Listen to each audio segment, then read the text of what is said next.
투자를 막기 위한 대책이었냐 또는 실수요자까지 막게 되는 대책이었냐.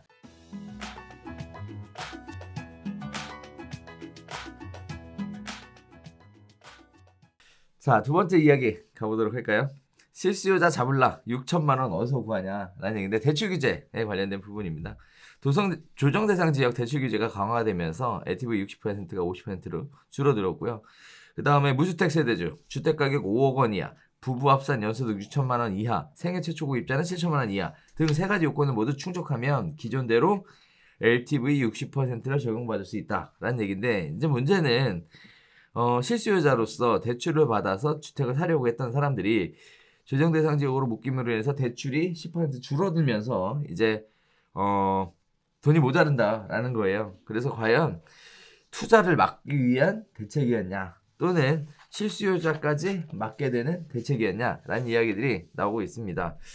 일단 어쩔 수 없는 선의의 피해자가 발생할 수밖에 없을 것 같은데, 이게 처음은 아니잖아요, 그죠? 15억 초과는 사지 말라고 해야 대출을 전면 금지하는 것도 하는데 이거 줄이는 게 뭐 지금 정부 입장에서 대수겠습니까? 니들은 이 정책을 쫓아와야 된다. 저게 그런 마음으로 지금 대책이 나오는 거잖아요. 물론 이제 요번에 대출 줄일 때에도 보면 뭐 옵션이 붙어 있어요. 70%까지 받을 수 있는 일부 대출은 남겨놓는다. 그런 게 붙어 있었잖아요.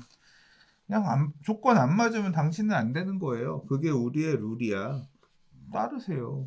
부동산 가격을 안정화시키겠다는데 네가 좀 손해 봐야지. 또는 네가 하지 마, 쫓아와야지. 뭐 이제 그런 마인드 아닐까. 규제 자체가. 그리고 서울은 이미 그런 시장이잖아요. 그렇죠. 그래서 한창 얘기가 많이 나오는 게 신용대출들 갖다가 담보대출 가득 쓰고 신용대출 가득 써가지고 집 사고 이런 흐름으로 가는 게 결국 이런 대출 규제에 따른 어떤 선택이고 지금 또 후유증도 많이 남을 수 있을 만한 좀 위험한 어떤 그런 방법이라 개인적으로 생각하는데, 뭐 그런 식으로 여기도 이제 또 아예 대출 컨설팅 자체가 바뀌겠지. 부동산 가서 여기 있다 이거 대출 이거밖에 안 나오는데 그러면 직장 어디신데요? 신용 대출 얼마까지 알선에 드리는 대출 상담사 연결해 드릴 테니까 이렇게 해서 마련하시면 돼요. 뭐 이제 그렇게 가겠지. 이제 그거 막으려고 DSR 이런 게 있는데 요번에 DSR은 안 건드렸거든요.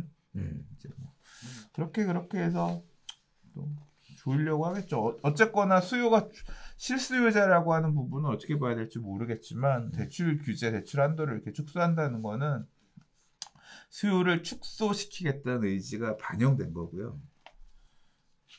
뭐 당사자들은 억울하겠지만 어쩌겠습니까? 정책이 그런데. 네. 지금 그게 가장 큰 문제인 것 같아요. 일단 수요 자체를 좀 억눌러야 되겠다라고 하다 보니까 상대적으로 이렇게 피해 보시는 분들도 생기게 될 것 같아요. 그동안 뭐 그런 생각은 들어요. 내 집 마련 한번 해보겠다고. 이번에 지금 분양도 많이 되고 관심도 많이 받을 때 나름대로의 자금 계획을 세워서 청약 받아보면서 지키고 있는데 갑자기 이런 게 빵 터져버리니까 그 실망감이라는 것도 만만치 않게 클 거다라고 생각하는데, 수장님 얘기하신 것처럼 이게 투자의 기준이 실수요자의 개념이 어디서부터 어디까지인지, 뭐 마치 정부의 스트렝스는 그 대출을 받아서 집을 사면 투기다 뭐 이렇게 보고 있는 관점이잖아요 지금. 네, 그래서 그런 부분들 때문에 이런 피해자가 생기는 것 같아요. 근데 또 그렇게만은 저는 볼 수가 없다고 생각하는 부분이 있어요. 뭐냐면 이게 10%포인트 LTV를 줄인 건 맞아요. 그러니까 9억 이하는 50%로 10%가 줄었고, 그 다음에 9억 초과는 30으로 더 줄인 거잖아요. 그러니까 구간을 나눈 건데 이 동네에 9억 초과 아파트가 또 그렇게 많지 않아요. 그러니까 실질적으로는 10% 정도 LTV 줄인 건데, 뭐 정부가 생각할 때는 9억에 대해서 50%면 4억 5천이잖아요. 9억짜리 집 사는데 4억 5천 갖고 집을 산다? 그럼 결국은 좀 더 적은 금액을 레버리지를 많이 쓴다는 거죠. 그럼 그 정도는 뭐 규제해야 된다 이렇게 정부가 나서 생각했을 수도 있지. 4억 5천 대출 많아요 저거요? 많죠. 네. 4억 5천 원리금 상환하면 네. 꽤 월 부담해야 되는 원리금 상환 금액 클 텐데. 그래서 30년 뭐 이렇게 해야 되는 거 아닌가요? 30년 이렇게 해도 원리금 상환 들어가면 금액이 연봉이 어지간히 안 되면 좀 부담스럽긴 할걸요. 부담스럽죠. 그래서 이게 뭐 그렇죠. 나는 그렇게라도 부담하면서 사겠다라고 하는 니즈를 꺾는 거는 좀 그러니까 그런 과도한 규제는 그러니까 그러한 규제 자체가 바람직하지 않다 그런 목소리도 많은데 또 정부가 생각할 때는 이 동네는 그렇게 9억 초과하는 아파트가 많지 않기 때문에 이 규제가 한 10% 정도의 LTV 규제 정도지 그게 과하게 우리가 접근한 건 아니다. 뭐 이렇게 생각할 수도 있을 것 같아요. 그렇죠. 네.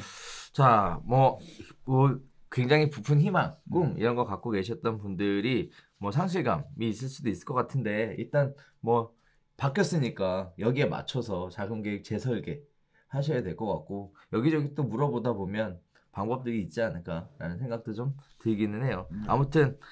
아무튼 너무 낙심하지 마시고 새로운 기회를 한번 찾아서 모색해 보시면 좋을 것 같고 가급적이면 가격이 10% 빠지면 부담 없이 갈 수 있을 것 같아요. 근데 과연 그때 사용할까에 대한 거를 또 한번 생각해 봐야 될 것 같아요. 큰 틀에서 분위기가 아무튼 예 그렇습니다.